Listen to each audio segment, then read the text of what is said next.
Muslims எல்லா சகோதர சகோதரிகளும் வந்திருக்கீங்க.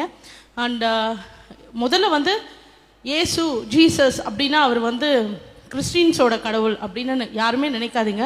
அவர் மனுஷராக பிறந்து மனுஷருக்காகவே இறந்து மறுபடியும் உயிர் தெழுந்து மனுஷருக்குள்ளே வாழ்ந்துட்டுருக்காரு. அவர் மனுஷங்களோட கடவுள்.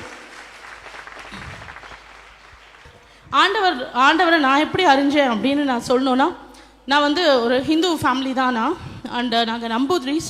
ஸோ வந்து நான் ஹிந்து அப்படின்றதுல நான் ரொம்ப பெருமைப்பட்டேன்.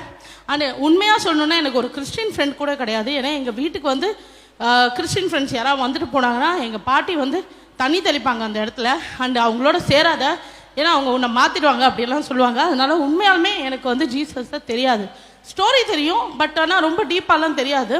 அண்ட் நானே சொல்லுவேன், அவரே கடவுள் தானே, அவரையே ஏன் அவர் காப்பாற்றிக்கல அப்படியெல்லாம் ரொம்ப திமிரா ஆணவமாக பேசியிருக்கேன். பட் என்னோட அம்மா வந்து சென்ட்ரல் சர்வேல தான் ஒர்க் பண்ணிட்டு இருந்தாங்க. அம்மா வந்து ட்ரைவ் பண்ணி என்னை கொண்டு வந்து ஷூட்டிங்கில் விட்டுட்டு ட்ரைவ் பண்ணி மறுபடியும் ஆஃபீஸ் போயிட்டு வந்து என்னை கூட்டிகிட்டு வந்து வீட்டில் விட்டுட்டு என்னை காலேஜில் விட்டு இப்படியெல்லாம் தான் இருப்பாங்க. அவ்வளோ ஆக்டிவாக இருப்பாங்க. பட் ஒரு நாள் அம்மாவுக்கு உடம்பு சரியில்லை. ஸோ நாங்கள் ட்ரைவ் பண்ணிவிட்டு அம்மா வந்து ஹாஸ்பிட்டலுக்கு போயிட்டு நானும் அம்மாவும் இருக்கோம். ஹாஸ்பிட்டலில் வந்து அம்மா வந்து திடீர்னு அட்மிட் பண்ணணும்னு சொல்லிட்டாங்க. வென்டிலேட்டரில் போட்டாங்க. ஸ்டெராய்டு இன்ஜெக்ஷன் கொடுக்கணும்னு சொன்னாங்க. கொடுங்கன்னா அதனால் கிட்னி ப்ராப்ளம் ஆகிடுச்சு. ஆனால் அந்த கிட்னி ப்ராப்ளம் ஆனதுனால டயாலிசிஸ் பண்ணும். இது எல்லாமே ஒரு 3-4 நாள் கேப்பில் நடக்குது. ஸோ நான் வந்து வேண்டாத கடவுளே இல்லை. அண்ட் நான் பண்ணாத விஷயமே இல்லை. பால அபிஷேகம் பண்ணேன், அங்க பிரதர்ஷனம் பண்ணேன், எல்லாமே பண்ணேன், விரதம் இருந்தேன், எல்லாமே பண்ணேன். பட் ஆனால் 47 நாள் ஆச்சு. ஆனால் அம்மாவுக்கு வந்து இன்னும் நினைவு திரும்பல. வென்டிலேட்டர்லேருந்து எடுப்பாங்க, மறுபடியும் எமர்ஜென்சி வென்டிலேட்டர் போட்டுருவாங்க. இதே ப்ராப்ளம் தான். ஸோ 47வது நாள் வந்து டாக்டர் என்னை கூப்பிட்டு சொன்னாங்க, இன்னும் 3 ஹவர் தான் அம்மா இருப்பாங்க. ஸோ 3 hours நீங்கள் வந்து எல்லாருக்கும் சொல்லிவிடுங்க, உங்கள் ரிலேஷன்ஸ் எல்லாருக்கும் சொல்லிவிடுங்கன்னு சொல்லிட்டாங்க. எனக்கு செம ஷாக் ஆச்சு. நான் போய் அம்மாவை பார்க்குறேன். அம்மாவுக்கு வந்து அந்த டியூப் வந்து இன்ஃபெக்ஷன் ஆனதுனால பிளட்டு வந்துகிட்டே இருந்தது. ஆனால் அம்மா கண்ணே திறக்கல. அப்போ எனக்கு ரொம்ப ஃபீல் ஆகிடுச்சு. ஏன்னா அம்மான்றவங்க வந்து என்னோடய பேக் போன். அப்போ வந்து நானும் அப்பா மட்டும்தான் இருக்கோம். நாங்கள் வந்து என்ன பண்ணுறதுன்னு தெரியல. அவ்வளோ அழறோம், கதறோம். 3 hour என்ன பண்ணுறது, எப்படி ரியாக்ட் பண்ணுறதுனே தெரியல. அப்போ ஹாஸ்பிட்டலில் ஐசியூ வார்டு வெளியில் வந்து நான் நின்று அவ்வளோ அழுதுட்ருக்கேன், கதறிட்டுருக்கேன். எல்லா சாமி அப்படியெல்லாம் சொல்லி பயங்கரமாக புலம்பிகிட்டு இருக்கும்போது ஒரு சிஸ்டர் வந்தாங்க. அவங்க பேர் கவிதா. அண்ட் அவங்க வந்து என்கிட்ட வந்து சொன்னாங்க, இந்த மாதிரி நீங்கள் ஏன் ஜீசஸை பிலீவ் பண்ணக்கூடாது அப்படின்னு ஃபஸ்ட் டைம் கேட்டாங்க. அப்போ நான் சொன்னேன், என்னங்க நான் வந்து பரம்பரையாக இருக்கேன், எங்கள் கடவுளே வந்து காப்பாற்றல. நான் வந்து அவரெல்லாம் வந்து பயங்கரமாக திட்டுவேன். என் ஃப்ரெண்ட்ஸ் கூட இல்லை எனக்கு. நான் அவரை இப்போ கூப்பிட்டு அவர் எப்படிங்க வருவார், அது எப்படி அவர் பண்ணுவாருலாம் கேட்டேன். அப்போ அவங்க சொன்னாங்க, கிடையாது, ஜீசஸ்ன்றவர் ஒவ்வொன்றுக்கும் ஒவ்வொரு ஸ்பெஷாலிட்டி இருக்குது. கண்ணுனா கண் டாக்டர் தான் பார்க்கணும், ஹார்ட்னா கார்டியாலஜிஸ்ட்டை பார்க்கணும், நெஃப்ரோ, அந்த மாதிரி ஒவ்வொருத்தர் இருக்காங்க. உயிரை காக்கிற கடவுள் வந்து ஜீசஸ், அவர் தான் அதுக்கு ஸ்பெஷாலிட்டி. அதனால நீங்கள் வந்து பிலீவ் பண்ணுங்க அப்படின்னு சொன்னார். பட் எனக்கு பிலீஃப் இல்லை, அதனால எனக்கு தெரியாது. அப்போ அவங்க சொன்னாங்க, இந்தாங்க பைபிள், நீங்கள் வாசிங்க, கடவுள்கிட்ட அம்மாவை ஒப்பு கொடுக்குறேன், நான் நம்புகிறேன், இதை சாட்சியாக எல்லார்ட்டையும் சொல்கிறேன் அப்படின்னு சொல்லுங்கள். அவர் வந்து உங்களை அங்க பிரதர்ஷனம் பண்ண சொல்ல, மலை ஏறி வர சொல்ல, அவர் எதுவுமே பண்ண சொல்ல, பிலீவ் பண்ணுங்க அவ்வளோதான் அப்படின்னு தான் சொல்கிறாரு. அப்போ நான் வந்து சரி ஓகே, இவ்வளோ ட்ரை பண்ணோம், பட் எதுவுமே சரியாகலை, இன்னும் 2 hours தான் இருக்குது, நம்ம ட்ரை பண்ணுவோமே அப்படின்னு சொல்லி நானும் அப்பாவும் முட்டி போட்டு, நான் எவ்வளவோ தப்பு பண்ணியிருப்பேன், எவ்வளவோ உங்களை தூஷித்து பேசியிருப்பேன். பட் ஆனால் இப்போ நான் பிலீவ் பண்ணுறேன், நீங்கள் உயிரோடு இருக்கிற கடவுள் அப்படின்னா நீங்கள் வந்து உயிரையே காப்பாற்றுவீங்க, மரணத்துலேருந்து மீட்டு கொண்டு வருவீங்கன்றது நிஜம் அப்படின்னா, சத்தியம் அப்படின்னா, இந்த பைபிள் உண்மை அப்படின்னா, எங்கள் அம்மாவுக்கு வந்து நான் உங்ககிட்ட ஒப்படைக்கிறேன். எங்கள் அம்மா உயிரோடு வந்தால் நான் வந்து இதை எல்லார்ட்டையும் சொல்லுவேன்.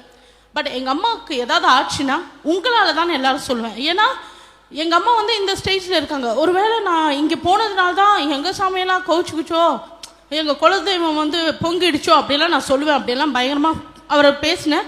அண்ட் பைபிள் எப்படி படிக்கிறதெல்லாம் எனக்கு தெரியாது. ஸோ நடுவில் பேஜ் ஓப்பன் பண்ணுவேன், படிப்பேன், அண்ட் நடுவில் பேஜ் ஓப்பன் பண்ணுவேன். பட் ஒவ்வொரு வாக்கு தத்துவத்துமே ஒவ்வொரு நம்பிக்கை ஊட்டுற மாதிரி இருந்தது. பட் ஆனால் நான் நினைப்பேன், என்ன சொல்ல வராரு இவர் அப்படியெல்லாம் பேசியிருந்தேன்.